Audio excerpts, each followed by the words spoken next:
Hey and welcome Tumbers and Tumbatas. I'm Hammeh and Night City Wire, Cyberpunk 2077's first newscast has just come out with a bunch of news on the game, new features, a new trailer, a look at Braindance, news on an anime, and a lot more besides. So here's a quick roundup of all the news, timecodes in the description below if you want to skip. It shouldn't be necessary with Cyberpunk, but as opposed to the rest of my content on this channel, Cyberpunk 2077 is 18 rated and therefore this video is not suitable for children.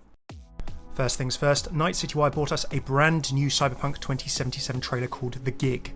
Showing a whole new side of Night City characters and the story, Cyberpunk 2077 previews have released because a bunch of media got their chance to take a look at the first 4 hours of the game. More on that and details later.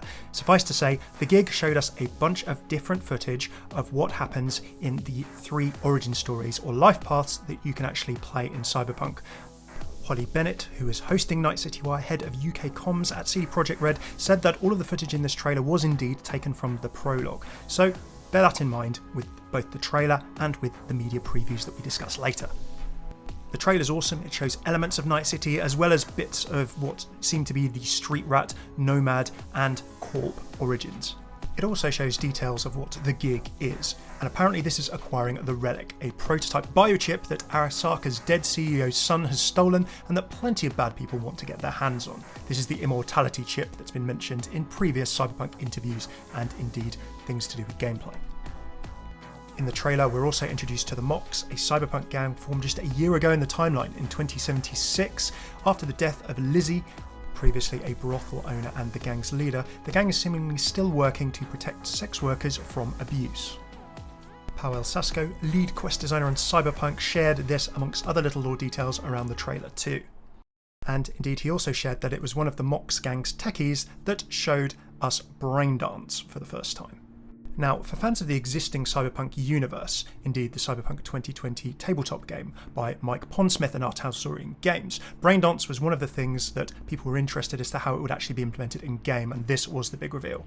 Now, in the lore and story, Braindance was invented in the Cyberpunk universe in the early 2000s at UC Santa Cruz. It was more of a way of recording someone's memories and experiences and then having it experienced and played back. Originally used in prisoner rehab and therapy, by the world of 2077's time, it's a global media industry of movies, entertainment, games, and yes, adult fare as well. Illegal braindancers can be known as black braindancers or XBDs, and we were shown one as an example, a flatliner, a braindance of a person who is recording one but also dies during the experience. So CD Projekt Red have taken this very, very abstract concept of experiencing someone's actual sensations and memories and turned it into a storytelling device, a way of exploring perhaps other topics, sensations and issues that wouldn't necessarily perhaps come up in the standard story path of the kind of game that Cyberpunk is going to be. So this seems that it's going to be an investigation tool. Think of the detective mode from the Batman Arkham series. Maybe a little bit of the putting together crime scenes from Detroit Become Human. And that's very much the vibe. You can jack into a memory of someone with the help of a Braindance style techie or editor. You can scrub through something forward and backward and pick out sound cues, do scans, pick out perhaps cues that the person experiencing it might not have experienced themselves, but the cyber tech that they were wearing had actually picked up, for example, and use these to get details and information that otherwise you may have missed.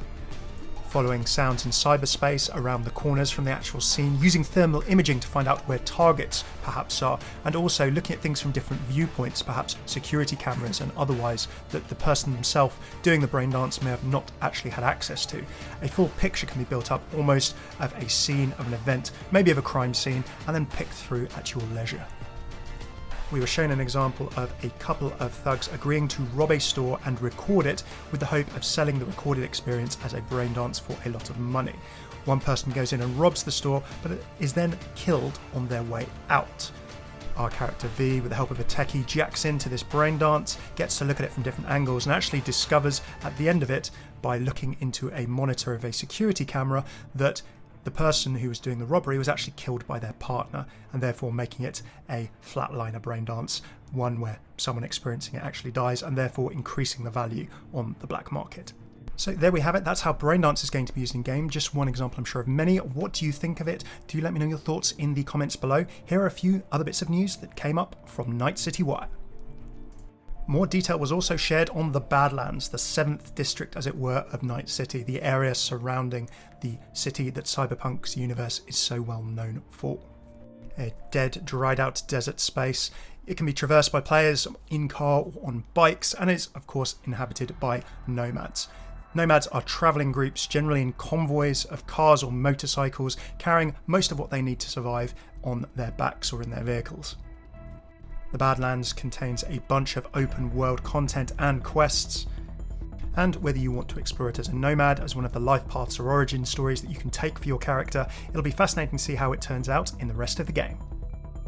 A couple of other bits of news you may not have known already, but Cyberpunk 2077 owners on PS4 or Xbox One will get an update for the PS5 and Xbox Series X for free. Another awesome bit of news, Cyberpunk is getting its own anime, Cyberpunk and Edgerunners. Now, Studio Trigger, who have worked on Kill La Kill and also Little Witch Academia, amongst other things, are partnering up with Netflix and CD Projekt Red to produce this. It's going to be ready in 2022. Details were light apart from the announcement of the project, but I can't wait to see how this works out. It's going to be in a few years' time, but that's definitely tribute to CD Projekt Red wanting the Cyberpunk universe to be around for a bunch of time. So although it's no time soon, announcing this before the game has started, with a year that it's coming, this is really cool for the potential extended lore, universe and general series of Cyberpunk, so I can't wait to see how this turns out.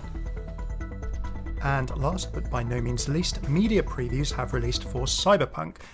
A bunch of media and a few influencers as well managed to get their hands on what seems to be the first 4 or so hours of the game.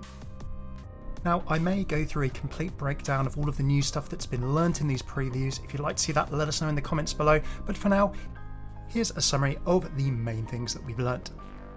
No surprises, everyone seems to have been, on the whole, really impressed with the world of Night City and Cyberpunk so far. I will share a few different things at the end. One of the main things that seemed to come out from a lot of the previews was people being impressed at the various different life paths that you could try out. Now, you can start as a nomad on the outskirts of Night City, be a street kid slumming it in the middle of town, or being a connected corporate working in the sky-high skyscrapers of Arasaka, one of the Cyberpunk, if not the Cyberpunk world's most notorious corporation. Now, I would check out some of these previews, I'll link them in the description below and the comments. IGN did have the luxury and fortune of being able to have 3 of their different journalists playing it from all 3 different life path perspectives, so they're definitely worth a look.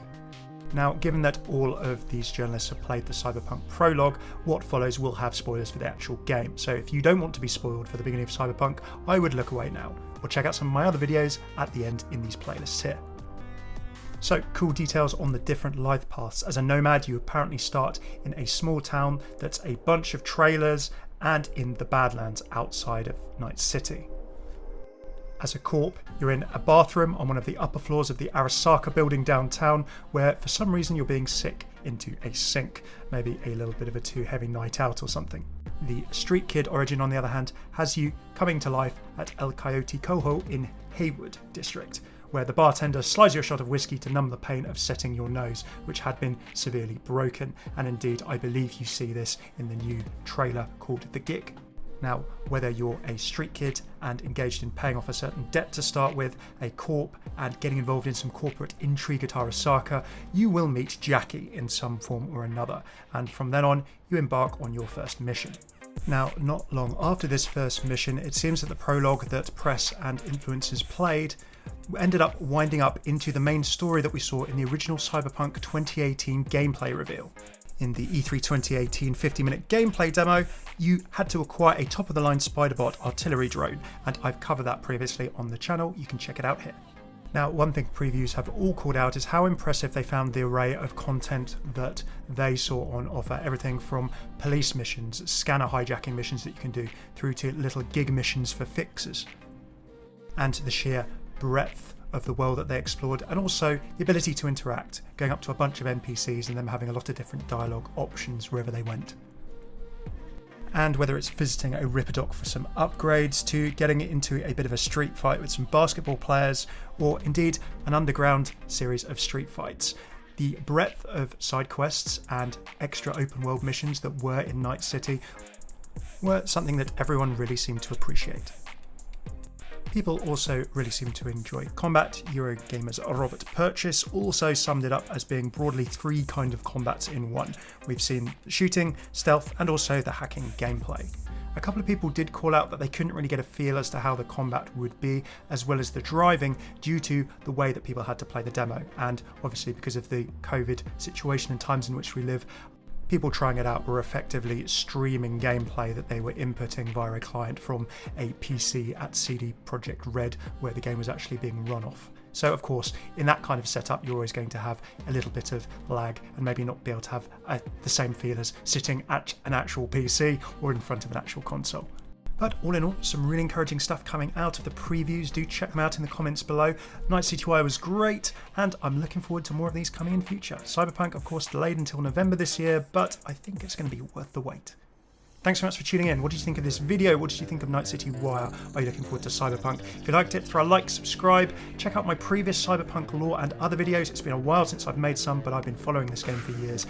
And guess what? I think it's finally time to get going making videos on it again. So do let me know what you'd like to see in the comments too. Check out all of my Overwatch lore, other video gaming lore interactions, and other things here in these playlists. Big thanks to my patrons on Patreon. Without whom this video just wouldn't exist. If you'd like to see how you can support my channel from a coin to your Witcher, pound, euro, dollar, or currency of your choice a month, check out patreon.com/Hammeh.